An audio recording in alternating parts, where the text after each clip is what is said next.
Hello. ఈరోజు ఆస్టాక్లో నా పేరు వంగిపరుపు రవికుమార్.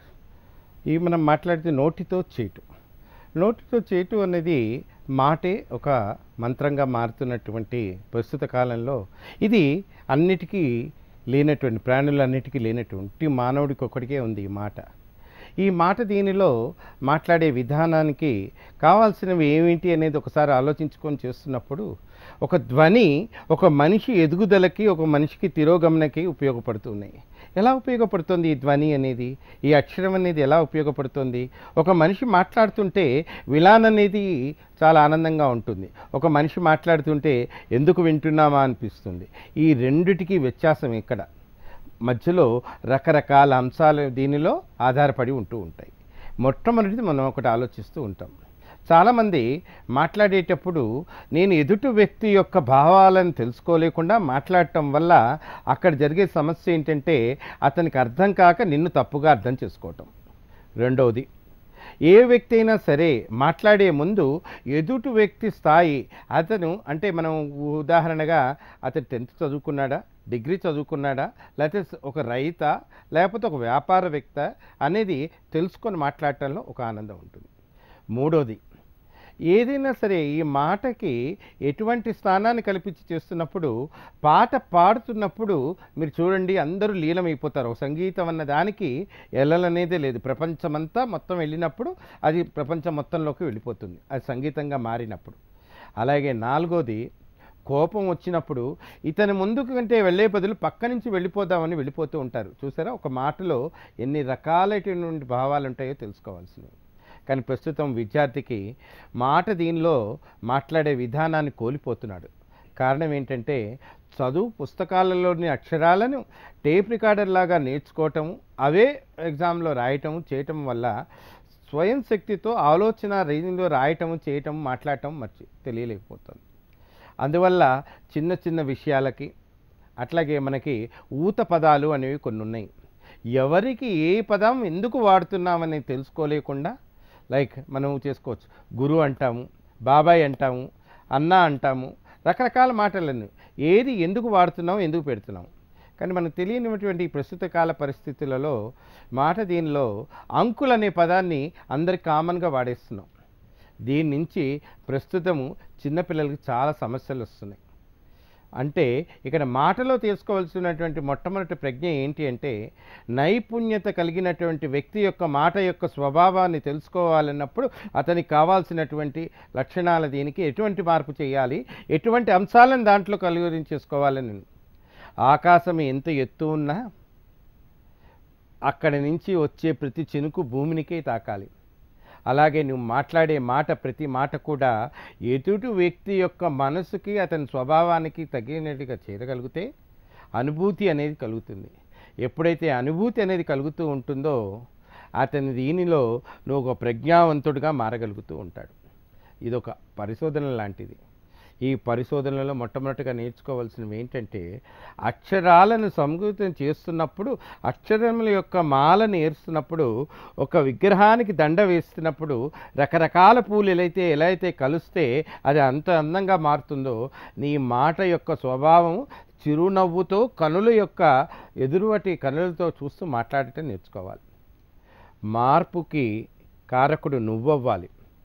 నువ్వు వేసే ప్రతి మొదటి అడుగుతో పాటు నీ మాట యొక్క లక్షణాన్ని నీ యొక్క స్వభావాన్ని తెలిపేటట్టుగా ఉండాలి.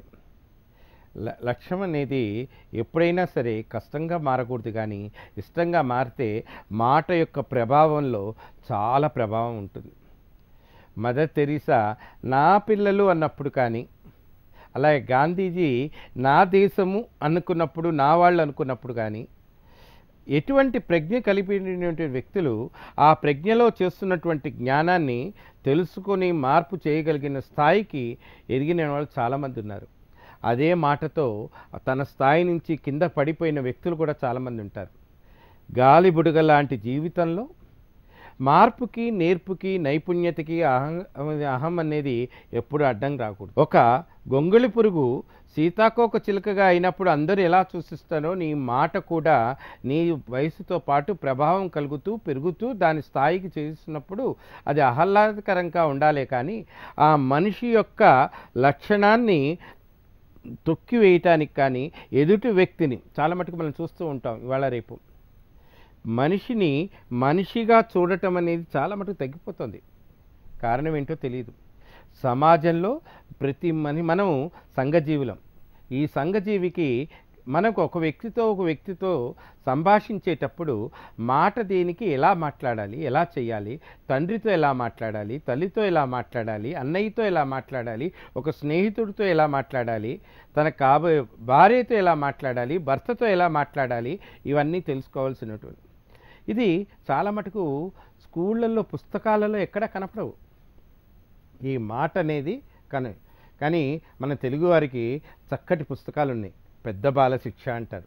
దానిలోకి వెళ్ళినప్పుడు మీకు ప్రతి పదానికి తెలుగులో ఒక చక్కటిగా ఆలోచన రావటానికి కానీ సరి అయిన అర్థం చేరటానికి కానీ పదాలు చాలా ఉన్నాయండి. ఈ పదాలను ఎలా లాభము అంటే అతని ఒక వ్యాపార వ్యక్తికి లాభము, విద్యార్థికి అదే లాభాన్ని అతనికి ఏంటి విజ్ఞానము అంటారు దాన్ని. మళ్ళీ అదే భార్యాభర్తల అనురాగము అంటారు. అలాగే ఒక స్నేహితుడితో మాట్లాడినట్టు అనుబంధము అంటారు. ఈ మాటలలో చూశారు కదా ఎంత తేడా ఉందో. ఈ మాటని నేర్పించేటప్పుడు నేను ఏం చేస్తున్నాను, నేను ఎందుకు ఈ మాట మాట్లాడుతున్నాను అనేది తెలుసుకోవాలి. మాటకి మాట మంత్రంగా మారినప్పుడు అతని యొక్క ప్రజ్ఞని నలుగురికి నేర్పించడానికి ఆస్కారం ఏర్పడుతుంది. ఎప్పుడైతే నువ్వు నలుగురికి ఆస్కారాన్ని ఇవ్వగలుగుతావో అనుభూతికి అనులక్షణానికి దగ్గరగా మారుతుంటావు. పతంగి అనేది గాలికి ఎగ్నెస్ట్గా వెళ్తుంది, కానీ మాట ఎప్పుడు ఎటువంటి వారి మనసుకి నొప్పించేటట్టుగా వెళ్ళకూడదు. అయినా కానీ ప్రస్తుత కాలంలో మనం చూస్తున్న వాటిలలో చాలా మటుకు వ్యవహార శైలి ఎలా మారిపోయిందంటే అవసరం ఉన్నప్పుడు మాట తీరు ఒకలాగా ఉంటుంది, అవసరం అయిపోయిన తర్వాత ఒక రకంగా ఉంటుంది. దీనికి కారణం ఏంటి? మనిషిలో లోపమా, ఎదుటివారిలో లోపమా? ఇది మొట్టమొదటిగా నేర్చుకొని ఉంటే ఒక మనిషి యొక్క లక్షణాన్ని తెలుసుకునే ముందు, అందుకనే అంటారు ఒక దేవాలయంలోకి వెళ్ళినప్పుడు నీ మనసును ఏకాగ్రత చేసటానికి నీ యొక్క మాటలు ఎలా ఉంటాయి, అదే నీ ఒక నాటక రంగానికి కానీ ఎక్కడైనా సినిమాకి కానీ ఎక్కడికైనా వెళ్ళినప్పుడు నీ మాట ప్రభావం ఎలా ఉంటుంది.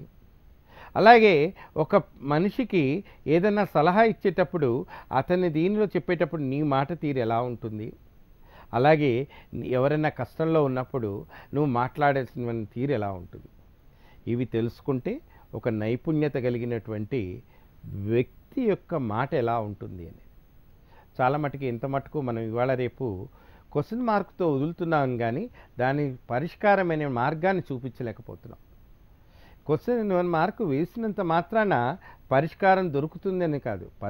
క్వశ్చన్ మార్క్ వేసిన తర్వాత దీని పరిష్కారాలు ఈ రకాలుగా ఉంటాయి, ఈ దీంట్లో ఏది కరెక్ట్ అని చెప్పి ఎప్పుడైతే మన సరైన వ్యక్తి దగ్గరికి వెళ్ళి మాట్లాడతామో ఆ మాట యొక్క ప్రభావం అనునిత్యంగా పెరుగుతూ ఉంటుంది. అంటే ఒక తీగకి పందిరెంత అవసరమో మాటకు కూడా నిదానం అంత అవసరం. ఎప్పుడైతే ఈ నిదానము మాటకి తెలుసుకుంటుంది, అందుకే అంటారు మాట మాట్లాడితే తిరిగి తీసుకోలేము. అంటే కింద పడ్డ నీళ్ళు ఎలా అయితే మళ్ళీ మనం తీసుకోలేమో మాట మాట్లాడేటప్పుడు అందుకని ఒక్క క్షణం ఆలోచించి మాట్లాడాలి. ఒక క్షణం ఎవరైనా చెప్పంగానే ఆలోచించుకొని దీని సమాధానం ఇది చెప్తే బాగుంటుందని నేను ఆలోచించుకొని వెంటనే తిరగబడి మాట్లాడటం కాదు. మాటలు అనేది మనిషి యొక్క సంస్కృతి, మనిషి యొక్క అనుభూతి, మనిషి యొక్క అనురాగం, ఈ ఆప్యాయతలు ఏ రోజైతే తెలుస్తూ ఉంటాయో అతని యొక్క నిగ్రహ శక్తికి మార్గదర్శకంగా మారుతుంటుంది. దీనికి చాలామంది చెప్తుంటారు నిద్ర లేవంగానే ఒక్క 5 నిమిషాలు మీరు కళ్ళు మూసుకొని నేను ఈరోజు ఏం పని చేయాలి, రేపు ఏం చేస్తున్నాను, ఈరోజు ఎవరితో మాట్లాడాలి, ఇవన్నీ ఏ విషయం గురించి మాట్లాడాలి అనేది ఎప్పుడైతే నిర్ణయం తీసుకుంటామో ఆ మాటకి విలువ పెరుగుతుంది. మాట అనేది రామబాణం లాంటిది, తిరిగి తీసుకోలేము. ఈ మాటని ఏ రోజైతే మనం సరైన దిశలో, సరైన మార్గంలో, సరైన వేగంలో చేయగలుగుతూ ఉంటామో ఆ మాట యొక్క విజ్ఞానాన్ని అనే సముద్రంలో మనం వెలుగుగా మారుతూ ఉంటాం. చీకటిలో దీపం ఎంత అవసరమో మనిషికి మాట కూడా జీవితం అనే దాంట్లో అంత అవసరం. నైపుణ్యత ఎక్కడి నుంచి రాదు, మాట యొక్క దీనితో నీ సంస్కారం తెలుస్తుంది. సంస్కారం ఉన్న చోట వివేకం ఉంటుంది, వివేకం ఉన్న చోట తామర పువ్వు లాంటి భవిష్యత్తు ఉంటుంది. ఒక్కసారి ఆలోచించండి, మాటకి ఎంత నిదానంగా ఉండాలి, ఎలా చేయాలని. చిలక పలుకులు వద్దు, మనసు యొక్క ప్రశాంతత అవసరం. నీ మాటని నువ్వే గౌరవించుకుంటే వేరే వాళ్ళు ఎవరు గౌరవిస్తారు? ఒక్కసారి మీరు ఆలోచించుకోండి. All the best to you.